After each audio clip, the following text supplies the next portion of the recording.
नमस्कार प्रिय दर्शकों, लॉन्ग लाइफ चैनल पर आप सभी का स्वागत है। कलयुग की सबसे जरूरी बातें जो आपको सफल बनाना में मदद करेगी। जो मनुष्य इस बातों को समझेगा वो अपने जिंदगी में कभी दुखी नहीं रहेगा। हर काम में सफलता मिलेगी, हमेशा आनंदी जीवन जिएगा। तो दर्शकों, वीडियो को ध्यान से और अंत तक जरूर सुनें और सच्चे दिल से कमेंट में जय श्री कृष्ण जरूर लिखें। और भी जानकारी के लिए हमारे इंस्टाग्राम, व्हाट्सएप में जुड़ सकते हैं, उसकी लिंक डिस्क्रिप्शन में दी है। दर्शकों, देखा जाए तो भगवान श्री कृष्ण का पूरा जीवन मैनेजमेंट की प्रयोगशाला जैसा है। कुरुक्षेत्र में दो सेनाओं के बीच खड़े होकर भारी तनाव के समय उन्होंने अर्जुन को जो ज्ञान दिया वह दुनिया में श्रेष्ठतम है। गीता का जन्म हुआ युद्ध के मैदान में दो सेनाओं के बीच। जीवन की श्रेष्ठतम बातें भारी तनाव और दबाव में ही बाहर निकलती हैं। अगर आप दिमाग को शांत और मन को स्थिर रखने की कोशिश करें तो सबसे बुरी परिस्थितियों में भी अपने लिए कुछ बहुत बेहतरीन निकाल पाएंगे। यही सिखाते हैं कृष्ण। गीता सुनने से पहले अगर इसी बात को समझ लिया जाए तो गीता पढ़ना या सुनना सफल हुआ मानो। श्री कृष्ण का जीवन ऐसी ही बातों से भरा पड़ा है, जरूरत है नजरिए की। उनका जीवन आपके लिए माइथोलॉजी का एक हिस्सा मात्र भी हो सकता है और आपका पूरा जीवन बदल कर रख देने वाला ज्ञान भी।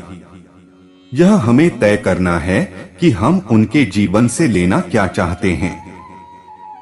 श्री कृष्ण मात्र कथाओं में पढ़े या सुने जाने वाले पात्र नहीं, वह चरित्र और व्यवहार में उतारे जाने वाले देव हैं। वह हमें सीख देते हैं कि कभी अगर आपको जीवन की स्थितियों पर रोना आए तो एक बार श्री कृष्ण की जीवनी पर नजर जरूर डाल लें।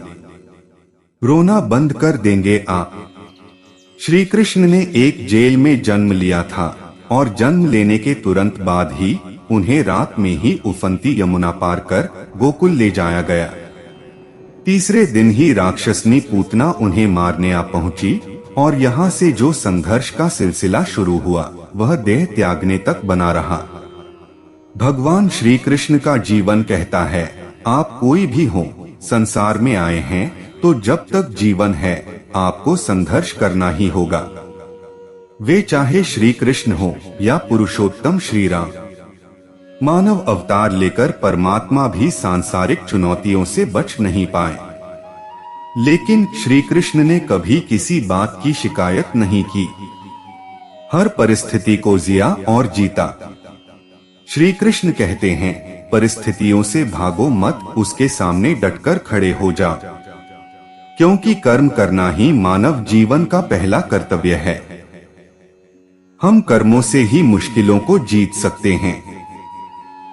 श्री कृष्ण ने अपनी शिक्षा मध्य प्रदेश के उज्जैन में सांदीपनी ऋषि के आश्रम में रहकर पूरी की थी। कहा जाता है कि 64 दिन में उन्होंने 64 कलाओं का ज्ञान हासिल कर लिया था।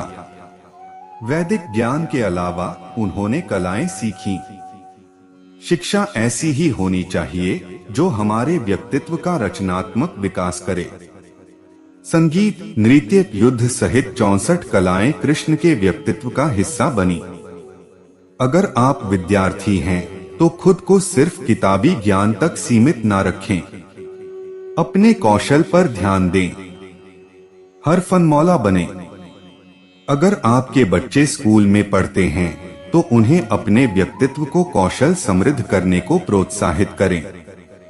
उनमें कोरा ज्ञान ना भरें। उनकी पढ़ाई ऐसी हो कि उनकी रचनात्मकता को नए आयाम मिले। कृष्ण ने जीवन भर कभी उन लोगों का साथ नहीं छोड़ा जिनको मन से अपना माना।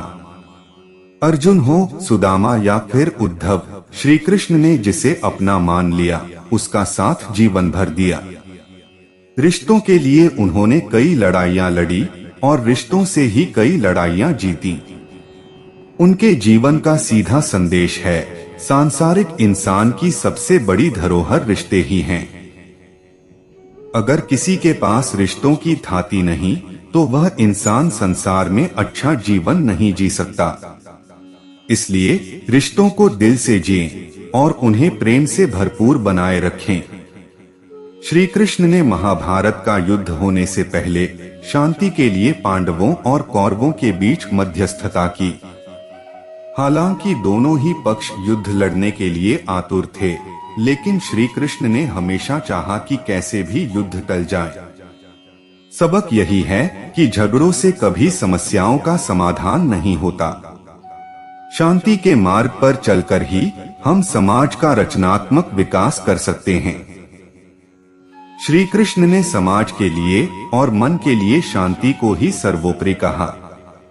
उन्होंने समझाया कि कोई भी परेशानी तब तक मिट नहीं सकती जब तक शांति ना हो। शांति से ही सुख मिल सकता है, वह चाहे वैयक्तिक हो या समाज की। शांति से ही उन्नति संभव है।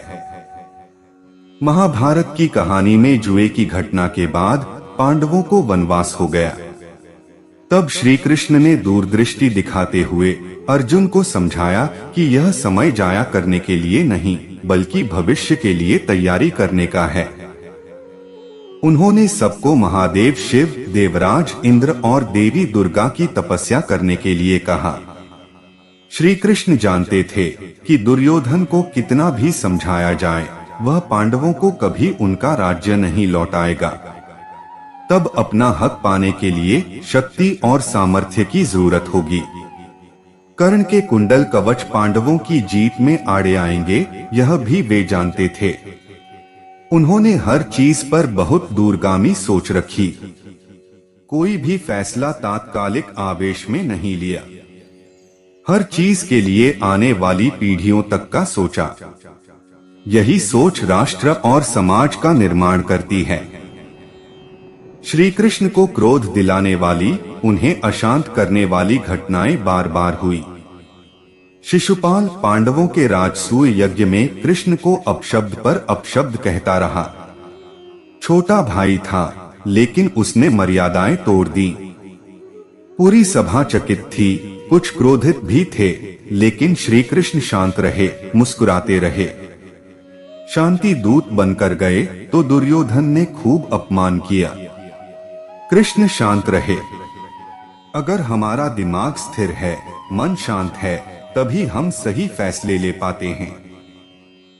आवेश में हमेशा हादसे ही होते हैं। विपरीत परिस्थितियों में भी कभी विचलित नहीं होने का गुण कृष्ण से बेहतर और कौन सिखा सकता है। श्रीमद् भागवत गीता में भगवान श्री कृष्ण के उपदेशों का वर्णन है। भगवान श्री कृष्ण ने अर्जुन के माध्यम से संसार को गीता का उपदेश दिया था। कृष्ण ने अर्जुन को गीता का पाठ तब पढ़ाया था जब उनके कदम महाभारत युद्ध की युद्ध भूमि में डगमगाने लगे थे। श्री कृष्ण के उपदेशों को सुनकर अर्जुन अपने लक्ष्य को पूरा करने की ओर अग्रसर हुए। कहा जाता है कि गीता में जीवन की हर एक परेशानी का हल मिल जाता है। गीता में कही गई श्री कृष्ण की बातें आज भी जीवन में आगे बढ़ते रहने की प्रेरणा देती हैं। ऐसे में किसी भी परेशानी का हल पाने और जीवन में सफलता पाने के लिए गीता की कुछ बातों का ध्यान रखना चाहिए। माना जाता है कि जो भी व्यक्ति गीता की इन 5 बातों का जीवन में अनुसरण कर लेता है, वह हर काम में जरूर विजय हासिल कर लेता है। ये रहे गीता के अनमोल उपदेश जो जीवन को नई राह दिखाते हैं। गीता में श्री कृष्ण ने कहा है कि मनुष्य को फल की इच्छा छोड़कर कर्म पर ध्यान देना चाहिए। मनुष्य जैसा कर्म करता है, उसे फल भी उसी के अनुरूप मिलता है। इसलिए व्यक्ति को अच्छे कर्म करते रहना चाहिए। श्री कृष्ण के अनुसार व्यक्ति को खुद से बेहतर कोई नहीं जान सकता, इसलिए स्वयं का आकलन करना बेहद जरूरी है। गीता में कहा गया है कि जो व्यक्ति अपने गुणों और कमियों को जान लेता है, वह अपने व्यक्तित्व का निर्माण करके हर काम में सफलता प्राप्त कर सकता है। हमारा मन ही हमारे दुखों का कारण होता है। ऐसे में श्री कृष्ण ने गीता में कहा है कि जिस व्यक्ति ने अपने मन पर काबू पा लिया, वह मन में पैदा होने वाली बेकार की चिंताओं और इच्छाओं से भी दूर रहता है। साथ ही व्यक्ति को अपने लक्ष्य को भी आसानी से प्राप्त कर लेता है। क्रोध में व्यक्ति नियंत्रण खो बैठता है और आवेश में आकर गलत कार्य कर देता है। यहाँ तक कि कभी कभी गुस्से में व्यक्ति खुद का अहित कर बैठता है। गीता में श्री कृष्ण ने बताया है कि क्रोध को खुद पर हावी नहीं होने देना चाहिए। यदि गुस्सा आए तो स्वयं को शांत रखने का प्रयास करें। गीता के अनुसार व्यक्ति को संदेह या संशय का स्थिति में नहीं रहना चाहिए। जो लोग संशय का स्थिति में रहते हैं, उनका भला नहीं हो सकता है। जीवन में स्पष्ट नजरिया होना चाहिए। श्रीमद् भागवत गीता में भगवान कृष्ण ने कई नीतियों के उपदेश दिए हैं, जो आज कलयुग में भी सार्थक है। आधुनिक जीवन में सफलता का अर्थ पैसों और सुख सुविधा की चीजों से जुड़ा हुआ है। आप जितना भी धन कमा लेंगे, दुनिया आपको उतना ही कामयाबी कहेगी। अंधाधुंध पैसे कमाने की होड़ में कोई व्यक्ति ये नहीं सोचता कि उससे भौतिक दुनिया की सुख सुविधा कमाने के कारण कितने पाप हो गए हैं। श्रीमद् भागवत गीता में भगवान कृष्ण ने कई नीतियों के उपदेश दिए हैं। इसमें बताए गए एक श्लोक के अनुसार जो मनुष्य ये 4 आसान काम करता है, उसे निश्चित ही स्वर्ग की प्राप्ति होती है। ऐसे मनुष्य के जाने अनजाने में किए गए पाप कर्म माफ हो जाते हैं और उसे नरक नहीं जाना पड़ता। आइए जानते हैं उन कामों के बारे में।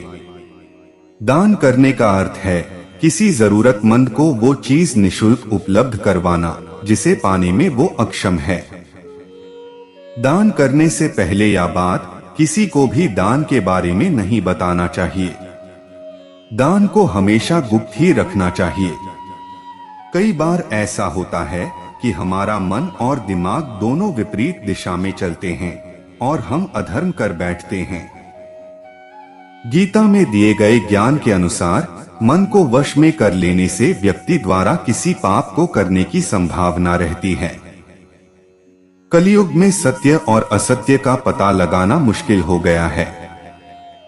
किसी भी व्यक्ति की बात को सुनने मात्र से ये नहीं कहा जा सकता कि वो झूठ बोल रहा है या सच। अगर आपने भूतकाल में कोई गलत काम किया है तो आप शेष बचे जीवन में हमेशा सत्य बोलकर पापों का प्रायश्चित कर सकते हैं। आधुनिक युग में ऐसे लोग बहुत कम बचे हैं जो रोजाना ध्यान करते हो। पूजा पाठ भगवान को प्रसन्न करने के लिए नहीं, बल्कि स्वयं का स्वयं से मिलन करवाने के लिए की जाती है। आत्मध्यान करके हम आत्म साक्षात्कार कर सकते हैं। नियमित रूप से स्वच्छ मन से जप या ध्यान करने से भूल से हुई गलतियों से पार पाया जा सकता है। गीता में श्री कृष्ण कहते हैं कि किसी भी इंसान का पतन उस समय शुरू हो जाता है जब वो अपनों को गिराने की सलाह गैरों से लेना शुरू कर देता है। गीता में लिखा है, सरल व्यक्ति के साथ किया गया छल आपकी बर्बादी के सारे द्वार खोल देता है। चाहे आप कितने भी बड़ी शतरंज के खिलाड़ी क्यों ना हो, कर्मों की चपेट से कौन बचा है? जिसने जैसा करा है उसने वैसा भरा है। श्री कृष्ण के अनुसार किसी का साथ ना मिलने पर कभी भी निराश नहीं होना चाहिए, क्योंकि कोई दे या ना दे, ईश्वर हर मुश्किल घड़ी में साथ देता है। जब अत्याचारों को मुस्कुराकर सहा जाता है तो उस इंसान का बदला भगवान स्वयं लेते हैं। गीता में श्री कृष्ण कहते हैं कि मनुष्य को कभी भी अहंकार नहीं करना चाहिए। अहंकार मनुष्य से वह सब करवाता है जो उसके लिए सही नहीं है। अंत में यह अहंकार ही उसके विनाश का कारण बनता है। इसलिए जीवन में जितना जल्दी हो सके अपना अहंकार त्याग दें। जीवन में सफलता हासिल करने के लिए आपकी सोच दूरदर्शी होनी चाहिए। इसके साथ ही जीवन में आने वाली विकट परिस्थितियों का आकलन करना भी आपको आना चाहिए। आज दुनिया भर में भगवान श्री कृष्ण का जन्मोत्सव मनाया जा रहा है। आज के इस दौर में जिन लोगों की आय कम है वे बचत के बारे में सोच भी नहीं पाते, और जिन लोगों की आय अधिक है उन्हें बचत का तरीका नहीं मालूम। आज हम आपको भगवान श्री कृष्ण की कुछ खास बातें बताने जा रहे हैं, जिन्हें ध्यान में रखकर आप न सिर्फ पैसे कमाएंगे बल्कि बचत कर जरूरत पड़ने पर इस्तेमाल भी कर सकेंगे। हम सभी जानते हैं कि भगवान कृष्ण की बातों को मानकर अर्जुन ने सफलता हासिल की थी। ठीक उसी तरह हम सभी कृष्ण की बातों पर गौर कर अपने जीवन में सफलता प्राप्त कर सकते हैं। इस बात में कोई दो राय नहीं है कि भगवान की बातें न सिर्फ आपको बेहतर जीवन देंगी बल्कि आपको इस प्रतियोगी दौर में एक सफल व्यक्तित्व भी प्रदान करेंगी। जीवन में सफलता हासिल करने के लिए श्री कृष्ण की इन बातों को हमेशा याद रखें। जीवन में आगे बढ़ने के लिए और अपनी अलग पहचान बनाने के लिए यदि आपको क्रांतिकारी बनना पड़े तो इससे पीछे न हटें। कहने का सीधा मतलब ये है कि जरूरत के हिसाब से खुद में बदलाव करें और समाज के बारे में न सोचते हुए अपने काम पूरे करें। जीवन में दोस्तों की भूमिका बहुत अहम होती है। हम हमेशा यही सुनते हैं कि दोस्तों की पहचान हमेशा मुश्किल वक्त में ही होती है। जिस तरह भगवान कृष्ण ने पांडवों के मुश्किल वक्त में उनका साथ दिया था, वैसे ही आपको भी अपने दोस्तों का साथ देना चाहिए। इसके साथ ही आपको ऐसे ही दोस्त बनाने चाहिए जो आपके मुश्किल वक्त में आपके साथ खड़े रहें। जीवन में हार जीत लगी रहती है, लेकिन सफलता सिर्फ उसी व्यक्ति को मिलती है जो अपनी गलतियों और हार से सीख लेकर आगे बढ़े। हार कर निराश होना किसी भी समस्या का हल नहीं है। किसी भी परिस्थितियों से लड़ने के लिए उसके लिए एक बेहतर रणनीति बनाना बहुत जरूरी है। बिना रणनीति के आप हर मोर्चे पर कामयाब नहीं हो पाएंगे। यदि पांडव भी श्री कृष्ण द्वारा बनाई गई रणनीति का पालन नहीं करते तो शायद कौरवों के खिलाफ हुए युद्ध में उन्हें जीत नहीं मिलती। जीवन में सफलता हासिल करने के लिए आपकी सोच दूरदर्शी होनी चाहिए। इसके साथ ही जीवन में आने वाली विकट परिस्थितियों का आकलन करना भी आपको आना चाहिए। व्यक्ति के जीवन में आए दिन मुश्किल परिस्थितियों का सामना करना पड़ता है। श्री कृष्ण पांडवों को बताते हैं कि हमें खराब हालातों में हार मानने के बजाय उनका सामना करना चाहिए, क्योंकि ऐसा करने से ही हमारे मन में बैठा डर खत्म होगा, और जब एक बार डर निकल जाता है तो व्यक्ति किसी भी हालात को सफलतापूर्वक पार कर सकता है। जीवन में सफल बनने के लिए व्यर्थ की चिंता के साथ साथ भविष्य के बारे में भी नहीं सोचना चाहिए। हमें हमेशा अपने वर्तमान को बेहतर बनाना चाहिए। यदि आप अपने वर्तमान को संवार लेते हैं तो आपका भविष्य अपने आप ही बेहतर बन जाएगा। इसके अलावा जीवन में कभी भी अनुशासनहीन नहीं होना चाहिए। आज के इस समय में लोग अपनी आय के हिसाब से खर्च करते हैं, लेकिन ऐसे में जरूरत पड़ने पर उनके पास पैसे नहीं होते। किसी भी तरह की मुश्किल आर्थिक परिस्थितियों से बचने के लिए हमेशा सोच समझकर खर्च करना चाहिए। कभी भी ऐसी चीज खरीदने में पैसा खर्च न करें जिसकी आपको जरूरत न हो। भगवान कृष्ण ने गीता के माध्यम से संसार को जो शिक्षा दी वह अनुपम है। वेदों का सार है उपनिषद और उपनिषदों का सार है ब्रह्मसूत्र और ब्रह्मसूत्र का सार है गीता। सार का अर्थ है निचोड़ या रस। गीता में उन सभी मार्गों की चर्चा की गई है जिन पर चलकर मोक्ष, बुद्धत्व, कैवल्य या समाधि प्राप्त की जा सकती है। दूसरे शब्दों में कहें तो जन्म मरण से छुटकारा पाया जा सकता है। तीसरे शब्दों में कहें तो खुद के स्वरूप को पहचाना जा सकता है। चौथे शब्दों में कहें तो आत्मज्ञान प्राप्त किया जा सकता है। और पांचवें शब्दों में कहें तो ईश्वर को प्राप्त किया जा सकता है। आओ जानते हैं भगवान श्री कृष्ण के वे रहस्यमय सूत्र जिन्हें जानकर आपको लगेगा कि सच में यह बिल्कुल ही सच है। निश्चित ही उनके ये सूत्र आपके जीवन में बहुत काम आएंगे। जीवन में सफलता चाहते हैं तो गीता के ज्ञान को अपनाएं और निश्चिंत तथा भयमुक्त जीवन पाएं। भगवान श्री कृष्ण कहते हैं कि यदि आप लक्ष्य को प्राप्त करने में विफल रहते हैं तो अपनी रणनीति बदलें, लक्ष्य नहीं। इस जीवन में न कुछ खोता है न व्यर्थ होता है।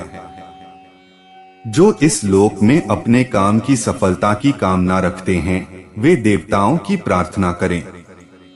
श्री कृष्ण कहते हैं कि खुशी मन की एक अवस्था है जो बाहरी दुनिया से नहीं मिल सकती है। खुश रहने की एक ही कुंजी है इच्छाओं में कमी। नर्क के ये 3 द्वार हैं, वासना, क्रोध और लोभ। क्रोध से भ्रम पैदा होता है, भ्रम से बुद्धि व्यग्र होती है। जब बुद्धि व्यग्र होती है तब तर्क नष्ट हो जाता है। जब तर्क नष्ट होता है तब व्यक्ति का पतन हो जाता है। वह जो सभी इच्छाएं त्याग देता है और मैं और मेरा की लालसा और भावना से मुक्त हो जाता है, उसे शांति प्राप्त होती है। विश्वास क्या है? मनुष्य अपने विश्वास से निर्मित होता है।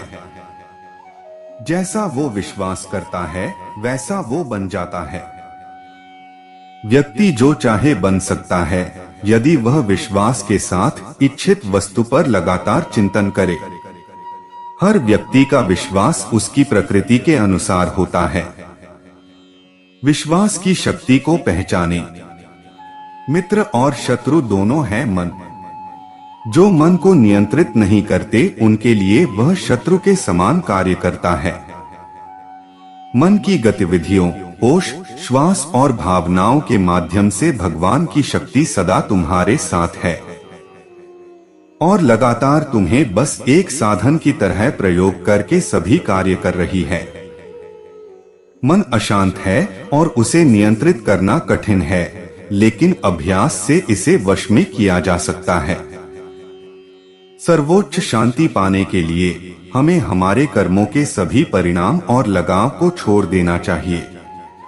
केवल मन ही किसी का मित्र और शत्रु होता है। निर्भीक बनो, उससे मत डरो जो वास्तविक नहीं है, न कभी था न कभी होगा। जो वास्तविक है वो हमेशा था और उसे कभी नष्ट नहीं किया जा सकता। प्रबुद्ध व्यक्ति के लिए गंदगी का ढेर, पत्थर और सोना सभी समान हैं। संशय न करो। सदैव संदेह करने वाले व्यक्ति के लिए प्रसन्नता न इस लोक में है न ही कहीं। आत्मज्ञान की तलवार से काटकर अपने हृदय से अज्ञान के संदेह को अलग कर दो। अनुशासित रहो, उठो। संदेह, संशय, दुविधा या द्वंद्व में जीने वाले लोग न तो इस लोक में सुख पाते हैं और न ही परलोक में। उनका जीवन निर्णयहीन, दिशाहीन और भटकाव से भरा रहता है। आत्मा न जन्म लेती है और न ही मरती है। जन्म लेने वाले के लिए मृत्यु उतनी ही निश्चित है जितनी कि मृत होने वाले के लिए जन्म लेना। इसलिए जो अपरिहार्य है उस पर शोक मत करो। न कोई मरता है और न ही कोई मारता है, सभी निमित्त मात्र हैं। सभी प्राणी जन्म से पहले बिना शरीर के थे, मरने के उपरांत वे बिना शरीर वाले हो जाएंगे। यह तो बीच में ही शरीर वाले देखे जाते हैं, फिर इनका शोक क्यों करते हो? यह आत्मा किसी काल में भी न जन्मती है और न मरती है, अथवा न यह आत्मा होकर के फिर होने वाली है, क्योंकि यह अजन्मी, नित्य, शाश्वत और पुरातन है। शरीर के नाश होने पर भी यह नष्ट नहीं होती है। कभी ऐसा समय नहीं था जब मैं, तुम या ये राजा महाराजा अस्तित्व में नहीं थे।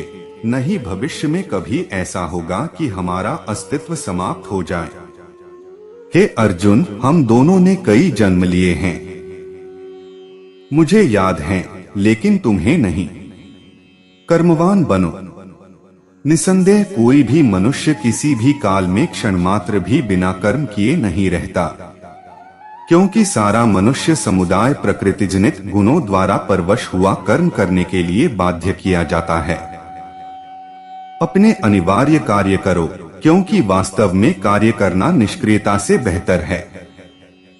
ज्ञानी व्यक्ति को कर्म के प्रतिफल की अपेक्षा कर रहे अज्ञानी व्यक्ति के दिमाग को अस्थिर नहीं करना चाहिए। अप्राकृतिक कर्म बहुत तनाव पैदा करता है। किसी और का काम पूर्णता से करने से कहीं अच्छा है कि अपना काम करें, भले ही उसे अपूर्णता से करना पड़े। बुद्धिमान व्यक्ति कामुक सुख में आनंद नहीं लेता। कर्मयोग वास्तव में एक परम रहस्य है। जो मेरे साथ हैं, मैं उनके साथ हूं। संपूर्ण ब्रह्मांड मेरे ही अंदर है। मेरी इच्छा से ही यह फिर से प्रकट होता है और अंत में मेरी इच्छा से ही इसका अंत हो जाता है। मेरे लिए न कोई घृणित है न प्रिय, किंतु जो व्यक्ति भक्ति के साथ मेरी पूजा करते हैं वो मेरे साथ हैं और मैं भी उनके साथ हूँ। बुरे कर्म करने वाले सबसे नीच व्यक्ति जो राक्षसी प्रवृत्तियों से जुड़े हुए हैं और जिनकी बुद्धि माया ने हर ली है, वो मेरी पूजा या मुझे पाने का प्रयास नहीं करते। हे अर्जुन, कल्पों के अंत में सब भूत मेरी प्रकृति को प्राप्त होते हैं, अर्थात प्रकृति में लीन होते हैं, और कल्पों के आदि में उनको मैं फिर रचता हूँ। मैं उन्हें ज्ञान देता हूँ जो सदा मुझसे जुड़े रहते हैं और जो मुझसे प्रेम करते हैं। मैं सभी प्राणियों को समान रूप से देखता हूँ, न कोई मुझे कम प्रिय है न अधिक। लेकिन जो मेरी प्रेम पूर्वक आराधना करते हैं वो मेरे भीतर रहते हैं और मैं उनके जीवन में आता हूँ। मेरी कृपा से कोई सभी कर्तव्यों का निर्वाह करते हुए भी बस मेरी शरण में आकर अनंत अविनाशी निवास को प्राप्त करता है। हे अर्जुन, केवल भाग्यशाली योद्धा ही ऐसा युद्ध लड़ने का अवसर पाते हैं जो स्वर्ग के द्वार के समान है। ईश्वर के बारे में भगवान प्रत्येक वस्तु में है और सबके ऊपर भी। प्रबुद्ध व्यक्ति सिवाय ईश्वर के किसी और पर निर्भर नहीं करता। सभी काम छोड़कर बस भगवान में पूर्ण रूप से समर्पित हो जाओ। मैं तुम्हें सभी पापों से मुक्त कर दूंगा। शोक मत करो। जो कोई भी जिस किसी भी देवता की पूजा विश्वास के साथ करने की इच्छा रखता है, मैं उसका विश्वास उसी देवता में दृढ़ कर देता हूँ। हे अर्जुन, मैं भूत, वर्तमान और भविष्य के सभी प्राणियों को जानता हूँ, किंतु वास्तविकता में कोई मुझे नहीं जानता। ईश्वर एक अदृश्य एवं अकथनीय शक्ति है जिससे संसार की उत्पत्ति, पालन एवं लय होता है। मानवीय रूप में उसकी ऐसी कल्पना की जा सकती है कि उसके सभी ओर से ज्ञानेंद्रियां और कर्मेंद्रियां हैं। सर्वत पणिपादन तत्सतोक्षिशिरोमुखम। वह समय समय पर संसार में धर्म की पुनर्स्थापना के लिए सगुण रूप में अवतरित होता है। वह जो मृत्यु के समय मुझे स्मरण करते हुए अपना शरीर त्यागता है, वह मेरे धाम को प्राप्त होता है। इसमें कोई संशय नहीं है। वे जो इस ज्ञान में विश्वास नहीं रखते, मुझे प्राप्त किए बिना जन्म और मृत्यु के चक्र का अनुगम करते रहते हैं।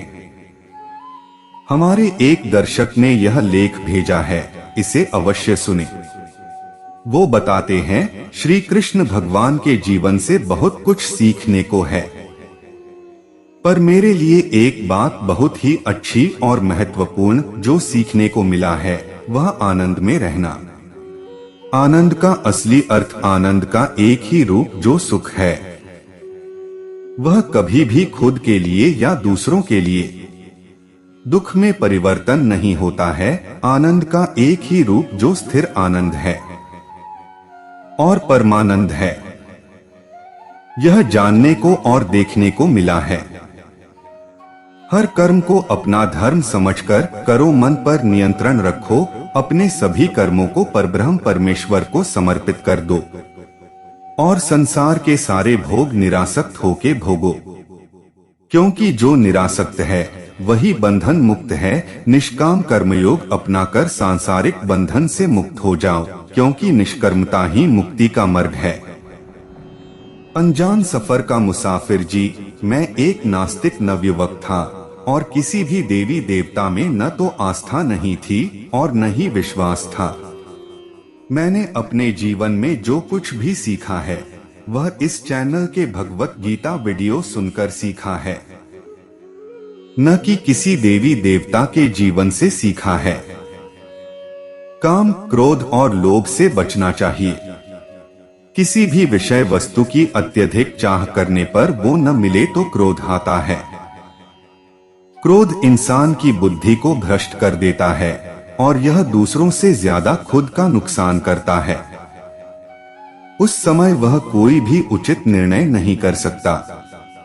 यदि वो कामना पूरी हो जाए तो इंसान में लोभ पैदा हो जाता है, जो उसके पतन का कारण बनता है। कर्म करने चाहिए। जीवन में कर्म अवश्य करते रहना चाहिए, चाहे जैसी भी परिस्थिति आए उसका सामना करना और उसके अनुसार काम करना चाहिए, जो हमें विपरीत परिस्थितियों से भी बाहर लाने में मदद करती हैं।